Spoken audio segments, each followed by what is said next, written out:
Cara, eu queria saber como é que você começou, quando você falou, cara, quero trampar com futebol, quando você se apaixonou por futebol. Conta um pouquinho da tua história até você chegar lá na ESPN. Eu sempre fui apaixonado por futebol, assim, desde pequenininho. Sempre Qual a sua curti. idade? Tenho 25. 25, muito, Não, nossa, não muito parece, moleque. tem gente que fala que parece menos, mas 25 anos.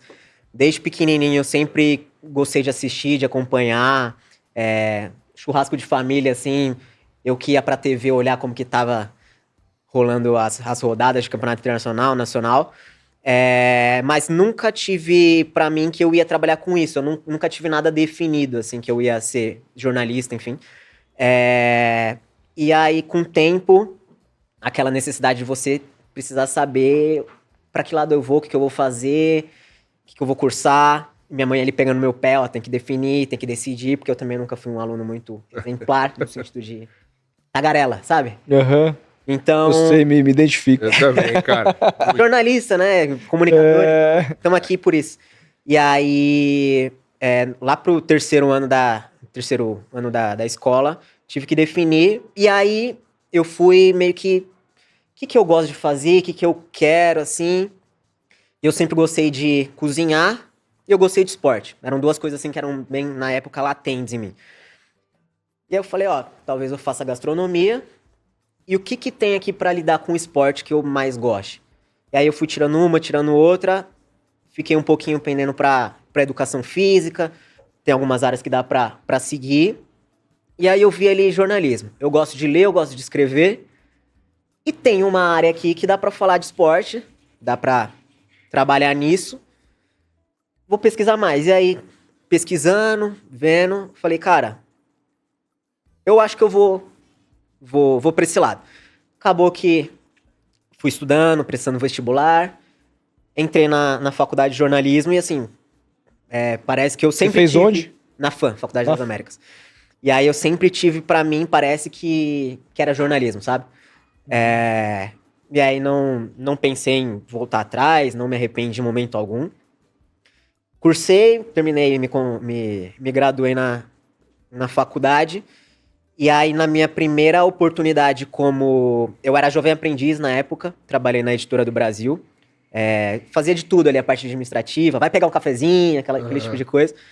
E aí, eu sempre trabalhei com produzir conteúdo na internet, principalmente no Twitter, né? Falando de futebol, dando as minhas opiniões.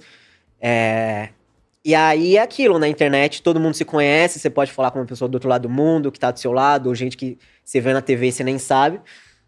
E aí, produzindo conteúdo, eu comecei a escrever para um site. Hoje, eu acho que ainda existe, é o MW Futebol, que era mais baseado em análises estáticas. Que era uma parada que eu sempre gostei, que me chamava atenção. E aí, produzindo texto, dando opinião, o Renato Rodrigues, que era da ESPN e agora tá indo pra TNT, começou a me seguir. Por um acaso, assim, coisas da vida... Tinha o Renato e mais um outro amigo em Itanhaém. A gente tava na mesma praia, sem querer, assim. Eu nem tinha falado, nunca tinha falado com o Renato, ele só me seguia. Esse meu outro amigo, eu fiquei sabendo de última hora que a gente tava na mesma praia. Nos encontramos ali, começamos a trocar ideia, beber umas e tal, passar a tarde na praia. E aí o Renato falou, cara, eu gosto do seu trabalho, conheço você. Tem uma vaga pra trabalhar na ESPN, você gostaria? Porra, velho. Falei, pô, tava na faculdade ainda, era freela na época, né, pra trabalhar no Data. E aí era pra trabalhar com dados diretamente com ele, que ele aparecia de vez em quando ainda no ar e tal, ele, enfim, participava de eventos, de jogos. E aí eu autorizei, acabou acontecendo. Tive uma reunião com ele, com o Calçade, que o Calçade também estava por trás desse projeto. Grande Calçade. Grande Calçade, também meus mentores ali. Já ele vem aí. Vai vir. Não, qualquer coisa, avisa que eu dou uma puxada de orelha nele, falo com ele. E aí, acabou que aconteceu, e aí fiquei 8 meses na ESPN como freela. Os primeiros, não sei de cabeça, mas acho que uns primeiros 6 meses ali eu fiquei diretamente trabalhando com o Renato. Então a gente produzia relatórios, tudo que envolvia números e análises táticas para ele entrar no ar, eu produzia, a gente produzia em conjunto, ele me pediu opinião e, enfim, a gente trocava bastante. O Data sobre isso. ESPN, então, é um órgão dentro da ESPN de dados para abastecer os jornalistas que vão pro ar da opinião, é isso? Isso. É basicamente, é um departamento de pesquisa. Esse é o principal. Aham. Então a gente lida com dados, enfim. Então a gente produz tudo que envolva pesquisa, dados, estatísticas, ou não precisa nem ser dados, mas que pesquise, que tenha que ir a fundo e apurar, enfim.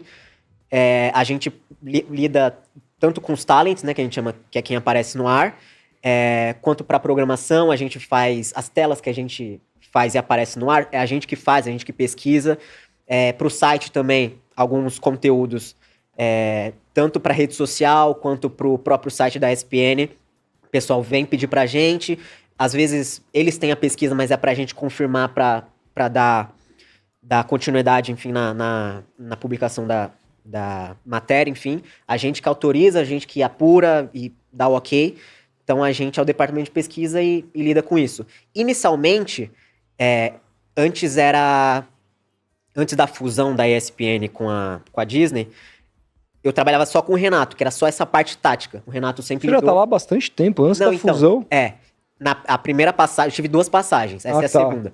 Tá. A primeira passagem foi em 2019, e aí eu fiquei 8 meses. Primeiro lidando muito com o Renato, com ele ali, e aí depois eu fiquei no jornalismo ali esportivo geral, assim, na redação mesmo, onde a parte de número, isso que eu acabei de explicar para vocês, que é disparar, enfim, conteúdo e telas pro pessoal da programação e do site. E aí eu fiquei 2 meses na redação. Acabou meu contrato. Freela, a gente sabe como funciona. Acabou que não renovou o contrato, enfim. Tava no meu último ano de faculdade, precisava entregar o estágio ainda. Não tinha, não contou como estágio porque era freela. E aí, naquelas de me oferecer, mandar mensagem, fazer entrevista, eu acabei também...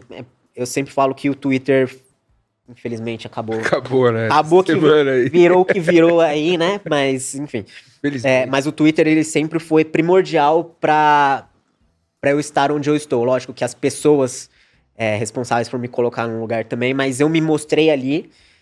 Foi sempre o meu microfone, o meu holofote. E aí um dos caras também que me conhecia e me acompanhava, o Rai Monteiro, que era na época do Band Esportes, ele falou, cara, tem uma vaga de estágio aqui...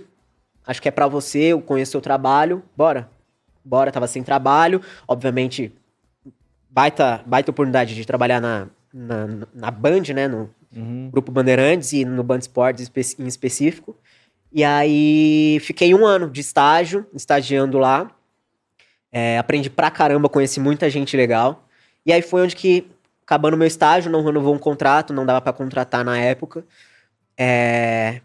e aí, como eu já conheci uma galera da ESPN, me chamaram de novo. E aí, dessa vez, como CLT, como um contrato fixo, pra continuar no Data. Tinha aberto vaga, na época que eu saí não tinha. Abriu a vaga, então meio que deu tudo certo, sabe? Coisa da vida. E aceitei a proposta. Tô na ESPN agora. Você voltou quando? Em 2021, fevereiro de 2021. Já tem um então bom tempo, cara. Sim, tô desde então no Data. E aí a gente é uma equipe, né? Tem Quantas pessoas? Tem eu, Ricardo, Carreira, Felipe, Débora, Isa, comigo 7. 7 pessoas ali atrás do Data. Departamento legal. Sim. E aí a gente alimentando a programação com telas, com conteúdo, site, enfim, às vezes pra produção também. Cara, me fala assim, como é que é a rotina de uma pessoa que trabalha com dados de futebol? Você assiste quantos jogos por dia? Como é que é? Depende muito do horário. No meu horário majoritário ali é à noite, então eu fico nos jogos da rodada. Então todos os jogos da noite de Campeonato Brasileiro, quando tem internacional, europeu também, eu acabo cobrindo. Então a gente determina, por exemplo, o dia de Brasileirão. Quarta-feira tem, sei lá, 6 jogos. Cada um fica com um, dá prioridade ali para os mais importantes. E aí acaba assistindo, analisando e produzindo conteúdo de acordo com o que foi o jogo. A gente também faz telas e conteúdos mais frios, que é time com tal técnico, jogador na partida e tal.